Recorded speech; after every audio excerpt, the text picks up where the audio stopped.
can I move a motion to make the meeting short? Let us leave this silently, and then if you have any question, just raise your diba? Para mas mabilis. Ilang pages? In previous minutes. No objection? Second? Second, no objection? Granted.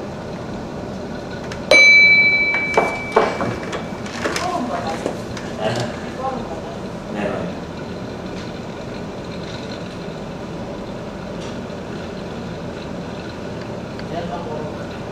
Tatlo, apat na tayo.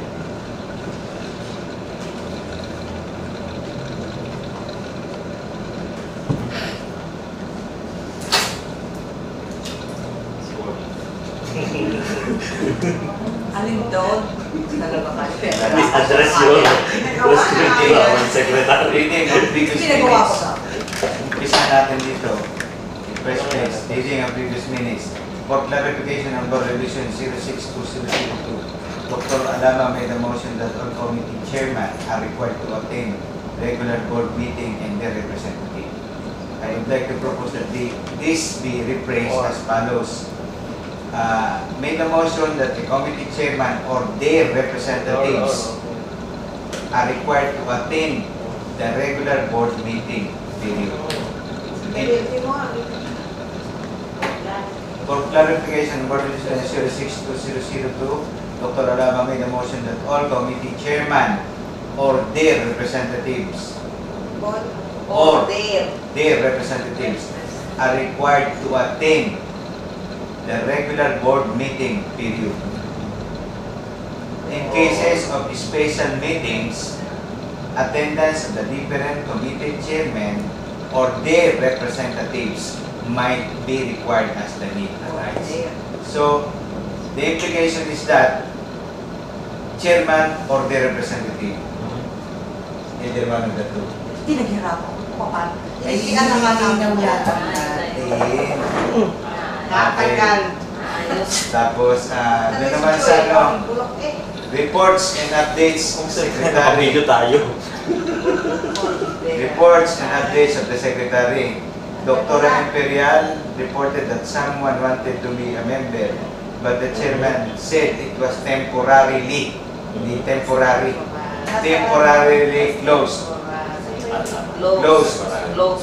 So Dr. Alaba proposed that those who have been members of the PAMS National in close parentheses who are not yet members of the local chapter be informed in writing that they are, instead na invited, they are welcome to join the local chapter. Welcome. To join the local chapter period. To join, hindi join.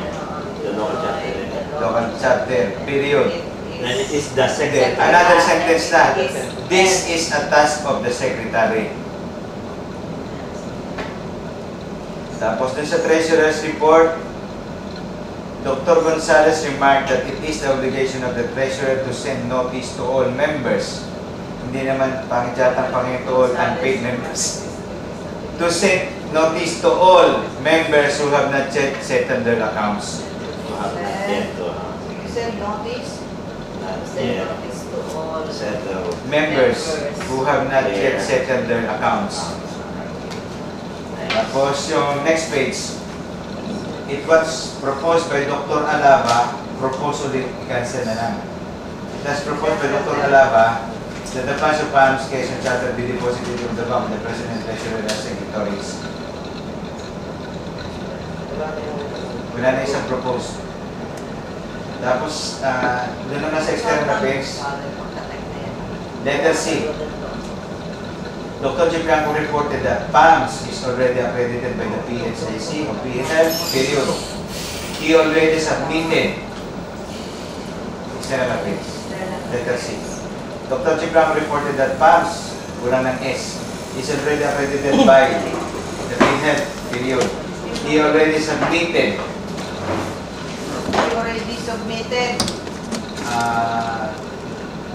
Pero diplomate.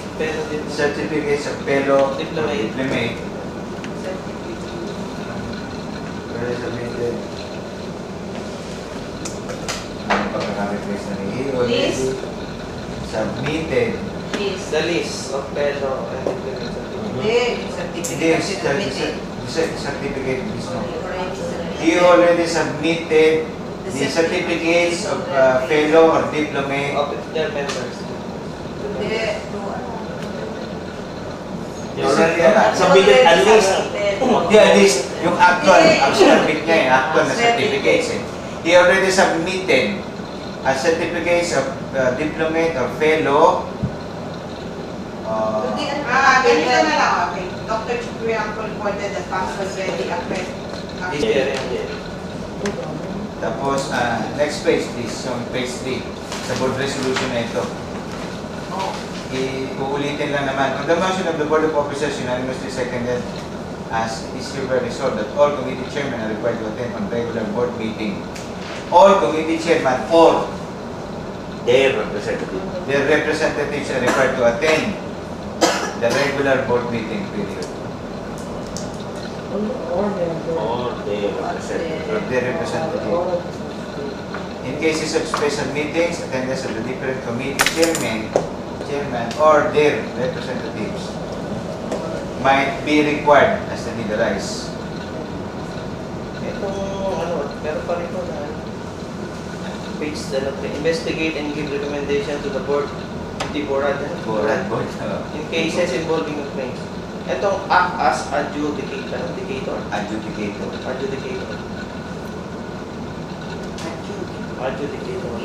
Anong ibig sabihin ng dapat i-qualify natin? Ano sino nagsabi ng adjudicator? Si Jerry. Jerry. Yun, no? Ano ba ang adjudicator? Ha? Parang yung bishop. Parang adjutor. Adjutant. Nag-apis ng nagsisettle. Mediator, parang gano'n. parang referee. Siguro, i-ano natin kung ano talagang total siya nag-report dito. Kaya i-request natin kay Dr. Jerry na Dr. Gonzales to expound the meaning of adjudicator. Meron pa doon sa resolution number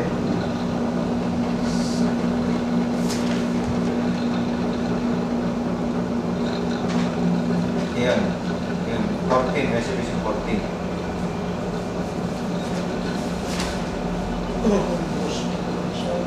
Number 14. 14 to 6. On the motion of the Board of Officers said that Secretary will provide Philippine Academy PAMS Bulletin Board. Will provide and create. Bakit naman ako bibigyan?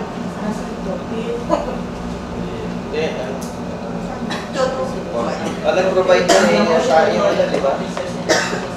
Members. Hiningi ko lang. Nakakita ko ng butas. Akin na lang yan. Yung ating bulletin board na dito. Supposedly it was a divider na request ni Leo for last year pa. Ngayon lang nagawa i-renovate na yung department of service. Hindi ko na kasi wala na pagkakit. Let's provide. So meron na yung bulletin board. Wala pa ng laman.